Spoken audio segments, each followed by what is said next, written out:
So I got it wrong. You know how people dread the first page? I thought I'd work around it and make a kind of simple design on the first page of this art journal so that, you know, it would be easier to get the video out and I would get the ball or bubble to start rolling and everything would be grand. And I did this design because it's kind of fun and because it's kind of light and it's not something that demands a whole lot of me. I can just use the rim of a glass and some paint and some water and invite the colors to play and to mix and to bleed into each other and just enjoy the process. You know, with the first page being scary.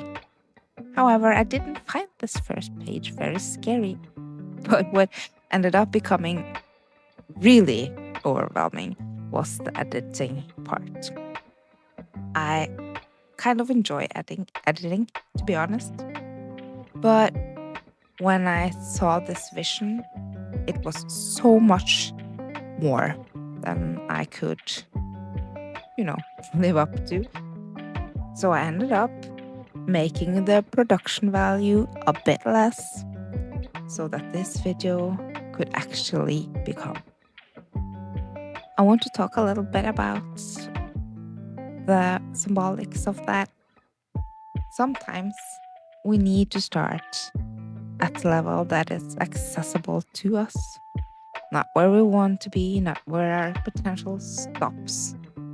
Especially in the beginning, that's totally ridiculously demands that we kind of, or I, in this case, kind of pushed upon myself. Why would I do that? I know this from other projects, art, or, life in general. That's not how this works. You start just where you are. And if it is barely good enough, that's what it is. And if I keep showing up, posting these videos, editing will feel easier and more accessible, and the hard stuff can become a bit more playful, just like with the watercolors. I used to dread them, by the way. Watercolors and markers. And about a year ago, I started playing with the watercolors barely.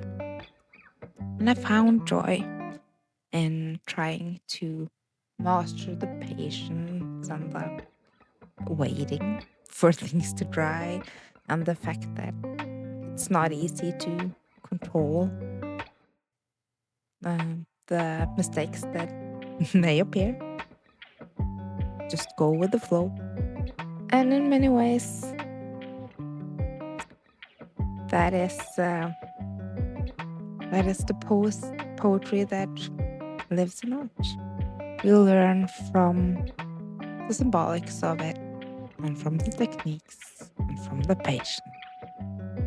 And obviously, apparently, for me, we learn from having too ambitious plans on editing. I started this art journal because I had a spare traveler's notebook, and I found out that Traveler's Company made watercolor paper for this notebook. I also have been journaling and bullet journaling for years and years. And when I started making the other videos on this channel, the doodles and paintings where I use a guided meditation and have like me painting in the background for the people who cannot close their eyes and find rest.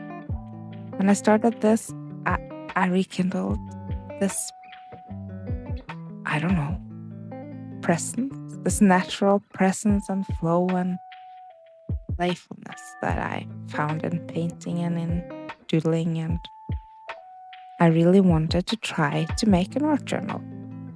I am also a coach and mental trainer, and I thought it would be interesting to join the concepts of mental strength and presence and self-development and an art journal. What do you think? If you're here just for the artsy stuff, welcome. If you're here just for the sun and find your joy and your meaning in life part, you're also welcome. Or if you just want someone yabbering in the background, I am here for that also. By the way, do you see that little heart that isn't painted? This is what happens, people, when we do not stay present. Go straight away. And somehow, I just have to learn to live with that. I have erased so many hearts. And that's okay. Ooh, with deep breath, that's okay. Anyways, you can find the links to the watercolor paper and the journal setup. There are Amazon links in the text underneath the video. The watercolors I use are from 1,000 years ago, so I don't have links for those. And if you want to see me doodling and painting and talk about self-development, you just found your place. And if you would like, you could check out my meditations. I will link them, and there will be a little pop-up thingy where you can check them out. I'm so glad that you are here. And I'm very looking forward to the rest of this journey. I hope you will journal with me. Find an old notebook or buy a new one with the links. And I'm looking forward to journaling and taking you along on the journey.